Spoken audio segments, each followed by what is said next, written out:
nos encontramos en la necesidad de definirnos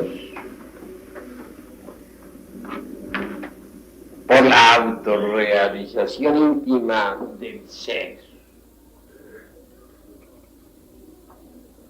Todas las escuelas de tipo pseudo-esotérico y pseudo-ocultista están desafortunadamente embotelladas en el dogma de la evolución. Como tantas veces lo he repetido, no negamos la ley de la evolución en sí misma. Únicamente la colocamos dentro de su lugar.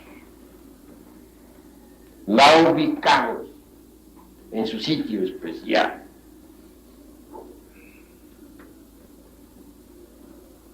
Evolución e involución constituyen realmente el eje mecánico de toda la naturaleza.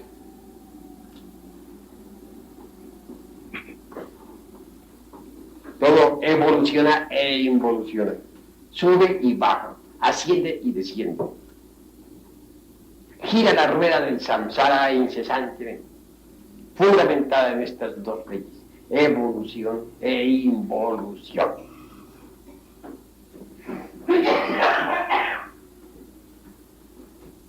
Mucho se ha hablado sobre el movimiento perpetuo.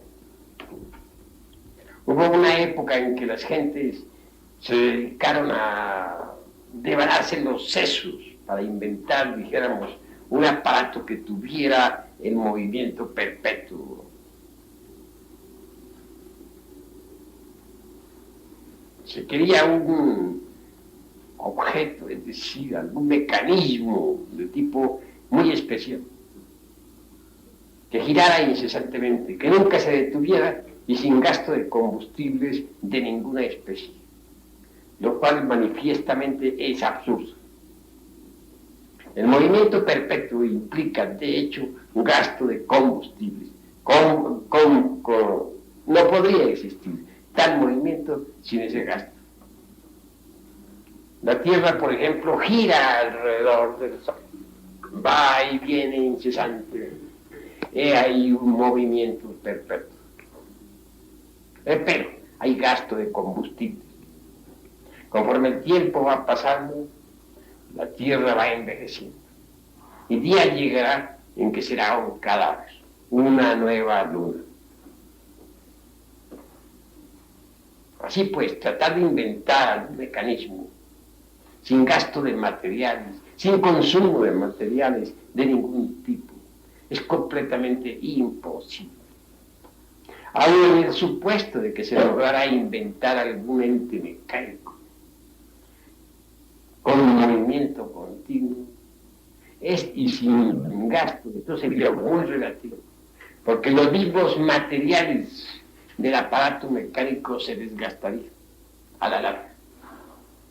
Serían ellos precisamente los elementos base para mover a tal mecanismo. Se desgastarían los ejes, los piñones de las ruedas o de los ejes, etcétera, etcétera, etcétera. Llevemos esto al terreno, dijéramos, filosófico, esotérico o científico. La rueda del samsara se basa en el movimiento perpetuo. Los dos factores de esa gran rueda son evolución e involución. Por la derecha sube a nubes evolucionante. Por la izquierda desciende tifón involucionante. Empero, la rueda se paralizaría, llegaría a la estática si no hubiese consumo de materiales. ¿Cuáles son los materiales que hacen girar la rueda? Obviamente, los egos, los millones de egos, que viven en la faz de la tierra. Es claro, es ostensible que a todos se nos asignan 108 existencias, y esto lo he repetido hasta la exhaustación. Cierto y de toda verdad. Cumplido nuestro ciclo de vidas, nos precipitamos por el arco descendente e involutivo de la rueda del samsara. También es verdad que nos desintegramos en la octava esfera, en la novena esfera. Es obvio. Nos precipitamos hacia el centro de gravedad de nuestro planeta, hacia el núcleo de estabilidad planetaria, hacia el centro de la Tierra. En ese descenso, en esa caída hay involución. Pasamos por los estados animálicos, vegetales y minerales. Luego nos volvemos polvo. Somos el material, pues, que hace mover la rueda. Vean ustedes, la fuerza de gravedad hace girar la rueda hacia abajo, hacia el centro de estabilidad que está en el corazón de la Tierra. Pero al volvernos polvo, en el núcleo central del planeta en que vivimos, entonces, por ley de levitación, de simple ascenso, evolucionamos nuevamente, salimos a la superficie, a la luz del sol, para recomenzar la jornada y recapitular estados minerales, vegetales y animales, hasta reconquistar el estado humano que otrora perdiéramos. El material, pues, de desecho que hace mover la rueda son los millones de egos que viven sobre la faz de la Tierra. Con la fuerza que tenemos, nos precipitamos, atraídos por la ley de gravedad, hacia el centro de la Tierra. He ahí, mis caros hermanos, el aspecto esotérico de la ley de gravedad. He ahí, mis caros hermanos, el aspecto esotérico del movimiento continuo. No hay duda de que la rueda del samsara es realmente una rueda filosófica, científica, realista, y que nosotros estamos metidos en esa rueda fatal. Ya les he dicho claramente que 3000 veces debe girar la rueda, y que si nosotros, durante esos 3000 ciclos, no logramos la autorrealización, entonces la mónada divina recogerá la esencia, sus principios, sus fuerzas, para absorberse entre el seno del Espíritu Universal de vida para siempre.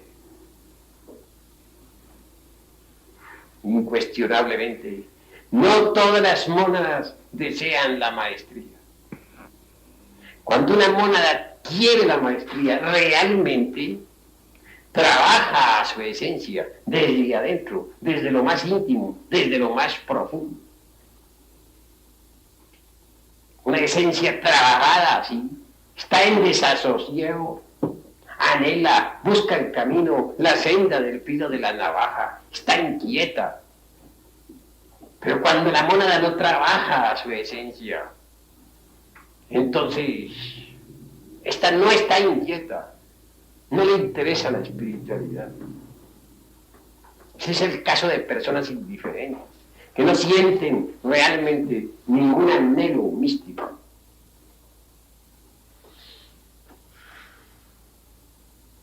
Millones son las mónadas que después de las 3000 vueltas de la rueda quedan sin autorrealización. No se puede decir que hayan fracasado, lo que sucede es que no les ha interesado la maestría. Son chispas virginales, sí, que no se hicieron llamas. Criaturas inocentes, que gozan de la felicidad divina entre el océano del espíritu universal de vida, pero no poseen la maestría. Tales mónadas ven a los maestros, a los budas, a los agnisvatas, a los kumaras, en la misma forma en que las hormigas podrían vernos a nosotros.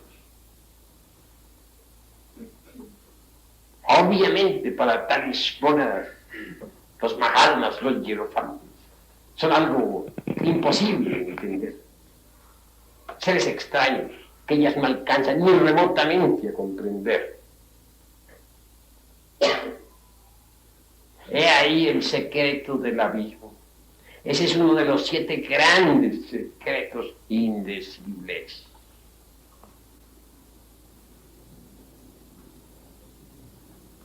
Realmente, mis caros hermanos, hay necesidad de alcanzar el estado hominal, es decir, la condición de hombre. El animal intelectual equivocadamente llamado hombre,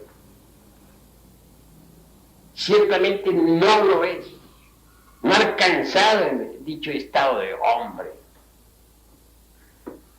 ¿Por qué? ¿Cuál es el motivo? Se dice que allá, en el amanecer de la vida, hubieron algunos errores imperdonables. Recordad, hermanos, que los dioses también se equivocan.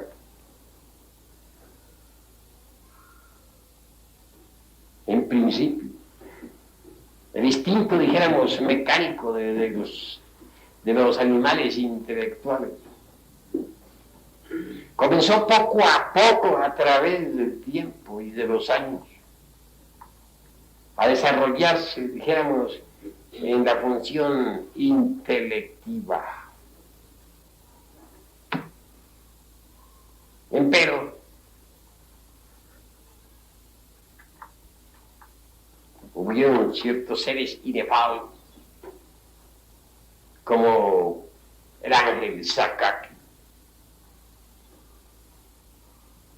y sus discípulos, que temieron por el animal intelectual. Bien sabían aquellas deidades inefables lo que es tal animal.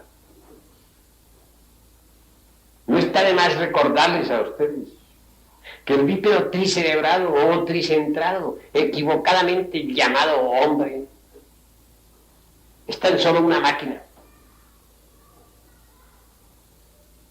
Sí, una máquina que se encarga de captar, atraer las fuerzas cósmicas para transformarlas dentro de sí mismo y retransmitirlas en forma, dijéramos, automática a las capas anteriores del organismo planetario en que vivimos. Esa máquina no es hombre, es animal, pero no hombre. Y el gran ángel Sakaki, viendo que ya el instinto comenzaba a transformarse en intelecto, que pronto este bípedo tricerebrado, este homúnculo racional, se daría cuenta de su propia condición de máquina.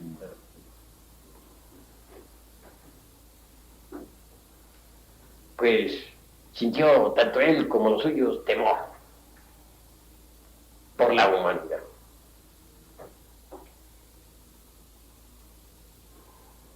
Temió, sí, que todos los millones de seres humanos fueran a caer en un estado de pasividad e indiferencia, como la de los antiguos indostanos.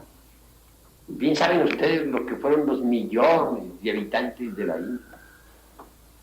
Miraron al mundo como maya, ilusión, como un sueño de Brahadma, como algo despreciable. Entonces no trabajaron la tierra y dejaron perder enormes regiones. no se dedicaron a la industria. Y ahora vemos las consecuencias. Millones de hindúes muriéndose de hambre. Se dedicaron a la vida espiritual, despreciando al mundo. Olvidaron sus deberes en el mundo físico. Sakaki, aquel gran Elohim divinal, comprendiendo todo esto, temió pues que por los bípedos tricerebrados o tricentrados. Se dijo a sí mismo, muy pronto estos se darán cuenta de su condición. Mirarán el mundo como maya, no trabajarán, no cultivarán las tierras, morirán de hambre, mirando todo como vana ilusión. Hay necesidad de que estos terrícolas, dijo, pongan sus pies firmes en la tierra. ¿Cómo hacer? Y recordó entonces por un instante al abominable órgano cundartiguado.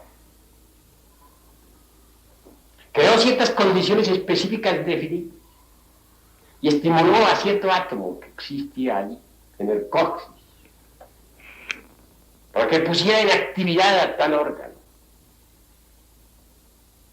Objetivo fundamental: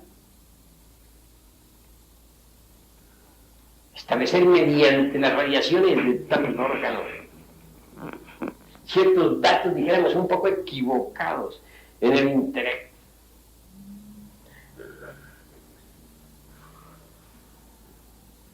Es decir, hacerle ver al animal intelectual el mundo físico como algo útil y necesario.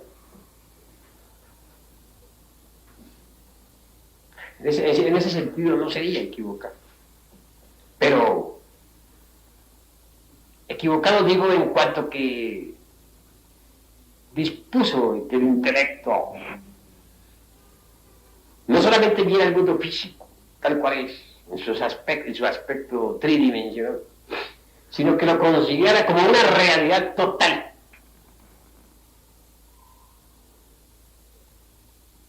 Diría así el arcángel Sakaki, o ángel Sakaki, preciosa criatura, que el ser humano pusiera sus pies firmes en la tierra,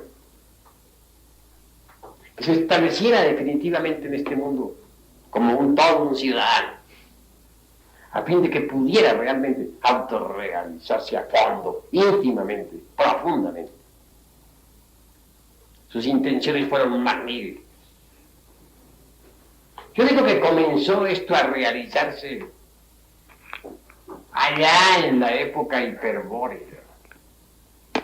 Porque cuando muchos piensan que en la época hiperbórea solo resplandeció la luz, es también muy cierto que allí vimos al instinto transformado en raciocinio.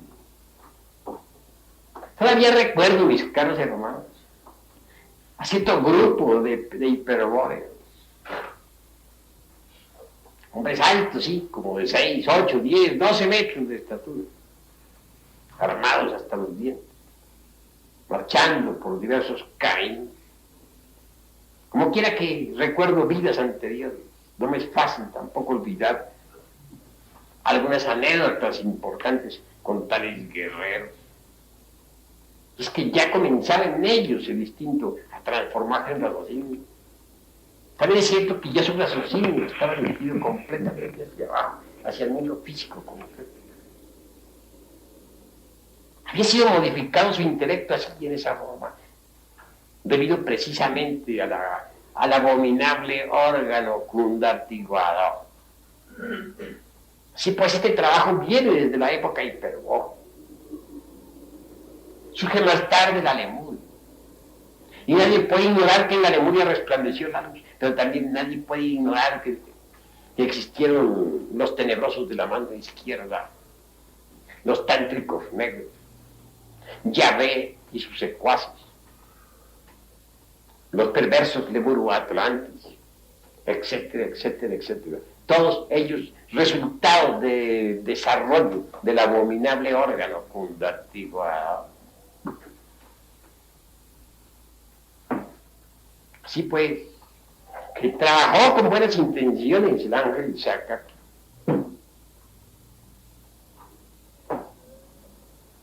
Las consecuencias de tal desarrollo abominable fueron un fracaso.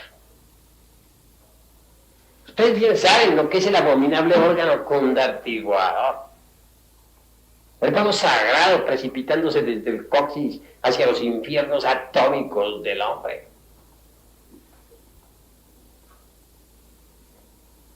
Quien desarrolla ese órgano, esa cola de Satán, se vuelve terriblemente perverso. Se convierte en un demonio auténtico de Egipto. El resultado de ese trabajo fue el desastre. ¿Quién sabe si a consecuencia de eso florecieron, dijéramos, los traidores del santuario de Vulcano? Hasta hubo deidusos que también resultaron enredados en este penoso asunto. Me refiero claramente, por ejemplo, a hombres como Yahvé y a ciertos ángeles que hoy son demonios malvados, como Moloch, Baal, etc.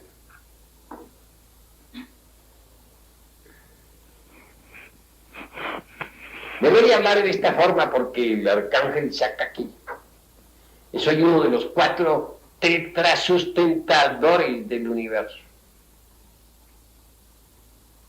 Es lo que hizo la perdición del animal intelectual. Solamente quiso establecer un equilibrio y nada más. Mucho más tarde, por su arcángel, con su comitiva de sabios, resolvieron eliminar tal órgano en el animal intelectual. Mas ya fue tarde y no todos lo eliminaron. Continuaron las escuelas tántricas negras en la Atlántida y aún en nuestros días. Pero los que sí lograron la eliminación de tal órgano, de todas maneras fracasaron. Porque los resultados del abominable órgano condartiguador quedaron en la constitución interna del animal intelectual.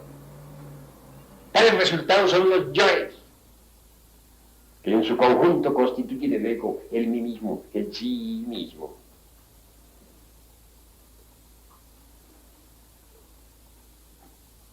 Sí, pues vean ustedes un gran fracaso, teniendo establecerse un gran equilibrio. Es ahí la causa, el motivo por el cual los animales intelectuales hoy en día no se transformaron en hombres, no son hombres. Todo el mundo cree que sí lo son, pero no lo son. Para ser hombre se necesita poseer los cuerpos astral, mental y causal. Y el animal intelectual no los tiene. Entonces los animales intelectuales no son hombres. Se parecen, pero no lo son. Guardando paralelas diríamos también que el renacuajo no es rana. Un poco grotesca resulta esta paralela, pero es verdad. Todavía no se ha transformado en rana.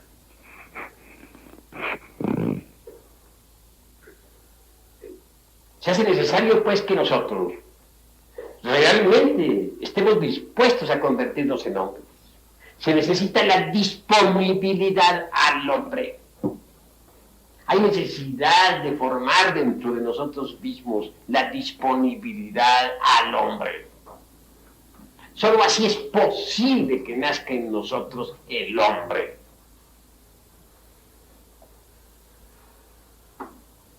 Se hace indispensable eliminar de nuestra naturaleza las pésimas consecuencias del abominable órgano condarticulado. Esas consecuencias son los yoes, que personifican a nuestros defectos de tipo psicológico.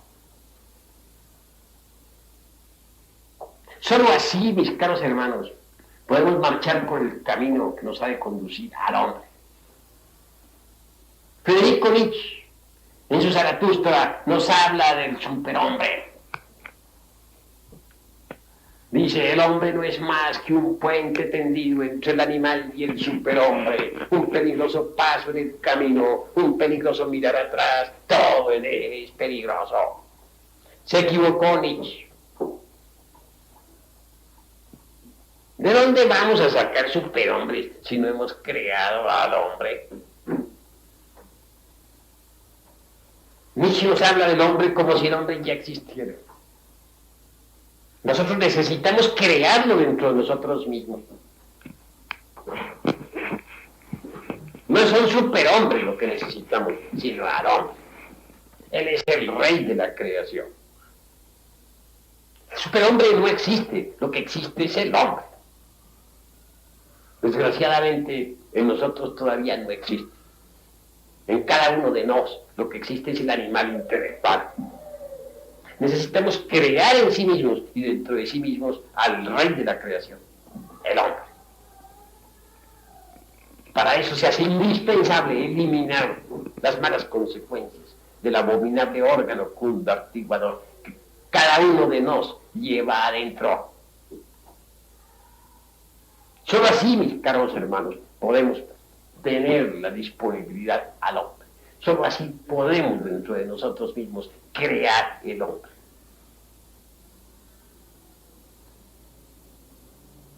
Nietzsche se equivocó hablándonos del superhombre. Ha debido hablarnos del hombre, porque el superhombre no existe. No ha existido, no existirá jamás. Lo que hay más allá del hombre es el ángel. Hombre ángel es hombre. Hombre arcángel es hombre. Lo que interesa es pues el hombre. Él está llamado a dominar el universo entero. Se ha dicho que está llamado a mandar a los ángeles y a los dioses. Porque el hombre es el rey.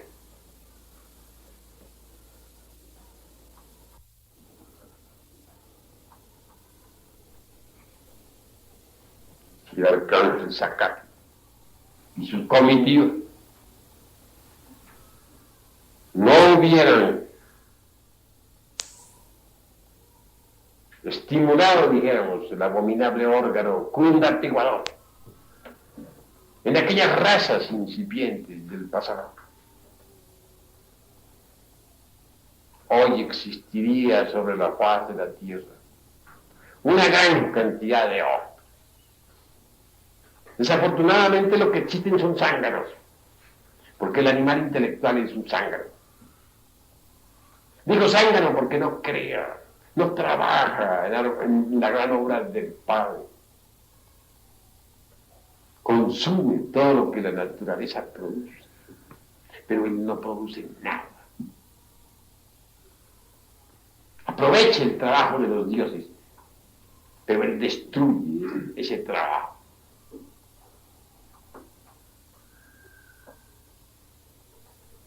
Ha llegado la hora de entender todo esto, hermano, y cuesta trabajo porque resulta que el intelecto de cada uno de ustedes está lleno de datos, dijéramos, equivocados.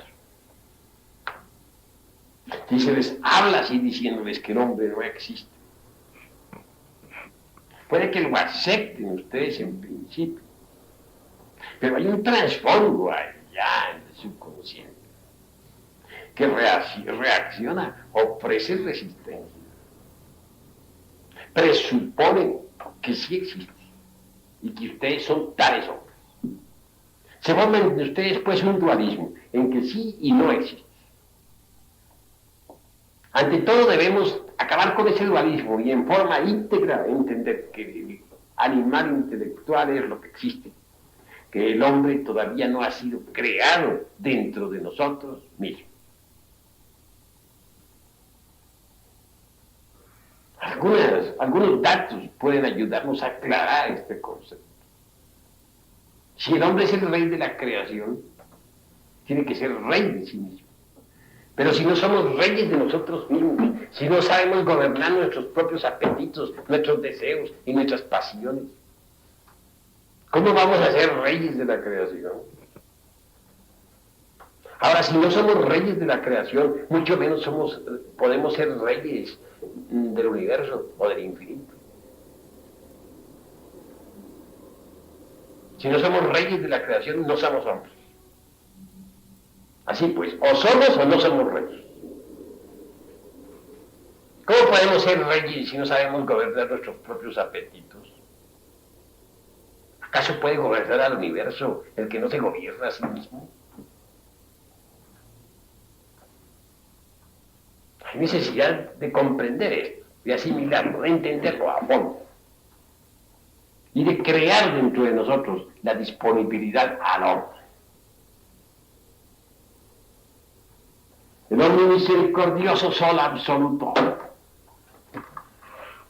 emana de sí mismo sus radiaciones. Estas son vivificantes, divinales, 100%. El hombre misericordioso, sol absoluto, con sus emanaciones puede vivificar la semilla sexual que cargamos en nuestras glándulas sexuales, para que broten de nosotros los cuerpos solares, los cuerpos existenciales superiores del ser. Desafortunadamente nosotros nos hemos desviado del camino, nos hemos alejado demasiado del sol misericordioso absoluto. Y entonces esas emanaciones ya no alcanzan casi a vivificar. Necesitamos acercarnos más y más al omnimisericordioso. Y eso solamente es posible disolviendo el ego, eliminando dentro de nosotros las pésimas consecuencias del abominable órgano fundartiguado. Así, eliminando tales factores de discordia, nos acercamos al sol absoluto. Y él con sus emanaciones vivificará la semilla para que broten los cuerpos solares. Cuando hablo de emanaciones del omnimisericordioso, omnipresente, omnipenetrante, sol absoluto, debe entenderse que tales emanaciones vienen en forma de radiación, que atraviesan primero a través del primer logos y después pasan por el segundo y por último por el tercer logos. Dichas emanaciones se expresan ya concretamente en nosotros en la forma del hidrógeno sexual Si-12. Obviamente, desintegrando el ego y transmutando el hidrógeno sexual Si-12, conseguimos la vivificación maravillosa de la simiente para que broten los cuerpos existenciales superiores del ser.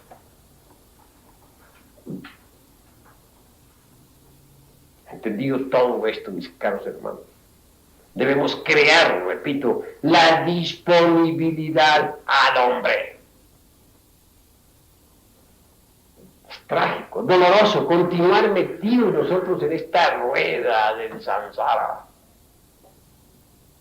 Rueda que se mueve, como ya les he dicho y les repito otra vez, con los materiales de desecho.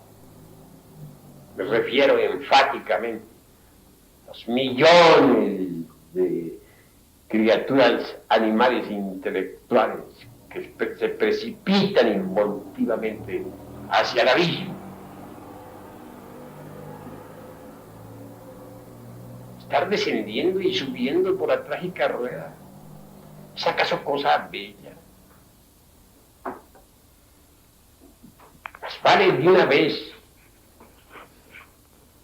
disponernos a crear en nosotros al hombre.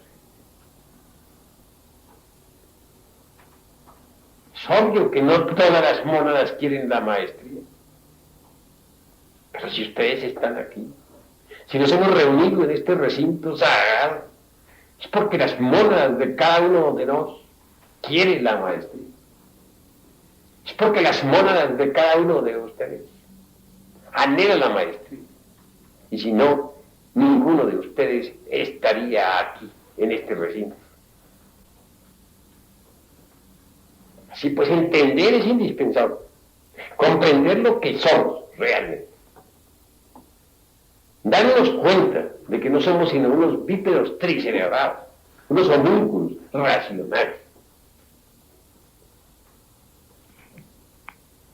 Entendido esto, debemos meternos resueltamente por la senda del filo de la navaja, hasta lograr un día la liberación final. Bien, mis caros hermanos, hasta aquí la plática de esta noche. Pero estoy dispuesto a contestar preguntas. Para algo, puede ser. Cuando yo sea millones de años, dentro de millones de años, sería muchas monadas hayan adquirido la maestría y otras que no, pero que se les haya disuelto el ego, como aquellas que, digamos, como aquellas que usted dice que nos veían a nosotros como, que nosotros, ellas como hormiguitas nos veían a nosotros. Ellas ya no tienen ego, ¿verdad? Algo explicarte de forma sencilla para que entiendas. Pues es claro que no todas las mónadas o chispas divinas quieren la maestría. Eso es obvio. Bien, aquellas mónadas que no logran adquirir la maestría nos ven a nosotros en forma análoga o semejante, al modo como las hormigas nos ven a nosotros. En otra palabra, aquellas mónadas que no adquirieron la maestría ven a los dioses santos, a los maestros, a los mahatmas, a los hierofantes, a los brujis, en la misma forma en que las hormigas que andan por ahí nos puedan ver a nosotros. Es decir, si las hormigas no nos entienden a nosotros, si somos demasiado grandotes para ellas, así también las mónadas sin maestría no pueden entender a los maestros, los ven como algo que no de ninguna manera entenderían. Eso es lo que yo quiero afirmar, aclarar. ¿Entendido? Pero esas monadas ya no tienen ego. Pues no tienen ego. Realmente el ego tiene un principio. El ego tiene un fin. Incuestionablemente al ego debemos disolverlo con nuestra propia voluntad, es decir, en forma intencional, o la naturaleza se encargará de disolverlo en el abismo. Pero no puede inmortalizarse. O lo disolvemos o no lo disuelven. Una de dos, o de dos una. Y entonces nunca se van a acabar los egos. Pues tiene que acabarse, puesto que la naturaleza los disuelve si nosotros no los disolvemos. Las mónadas sin maestría, aquellas que pasaron más allá de los 3000 ciclos de existencia, ya no tienen ego. Ellas no lo disolvieron, se los disolvió la naturaleza. Están libres de ego, pero ellas no tienen la dicha de haber dominado el ego, de haberlo vencido, de haberlo disuelto. La naturaleza se encargó de hacer ese trabajo. La naturaleza se encargó de disolverlos en el fondo del abismo. Ellas están libres, pero no son mónadas maestros. Las libertó la naturaleza, ellas no pudieron libertarse por sí mismas. ¿Entendido? Caros hermanos, ¿alguien quiera preguntar algo? Yo quisiera preguntarle, maestro, ¿qué posibilidades habrían cuando no estaba desarrollado el órgano fundactivuador, cuando no había cometido el error que nos afirma usted ahora del ángel Sakai?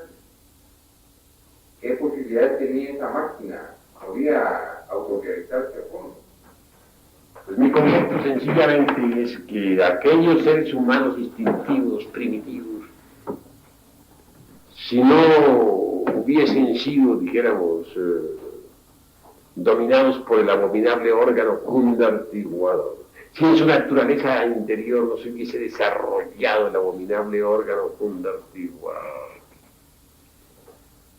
pues podrían ser ahora distintos, diferentes, posiblemente se hubieran convertido en hombres. Desafortunadamente, ese órgano kundartiguador los convirtió en bestias. Ahora bien, las intenciones del ángel Sakaki no fueron convertir esas criaturas en bestias. No. Fueron nobles. Fueron que el ser humano encontrara un punto de equilibrio en la naturaleza, que se estableciera como ciudadano de este mundo, para que aprovechara el tiempo y se autorrealizara. Pero las consecuencias del abominable órgano kundartiguador fueron terribles.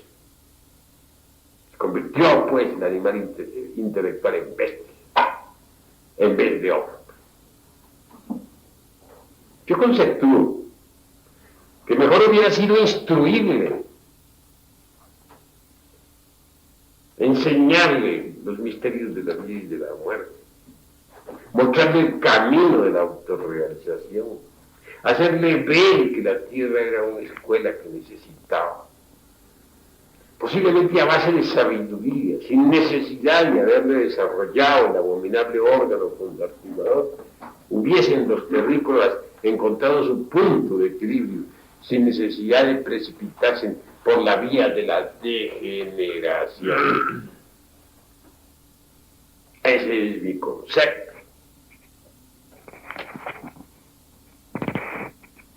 ¿Alguno otro tiene algo que preguntar?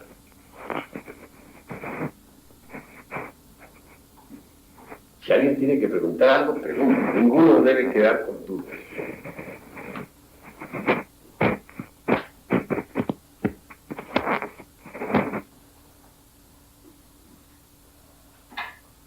Bueno, como no veo más preguntas, no escucho más preguntas, pues vamos a hacer nuestra cadena de sopero.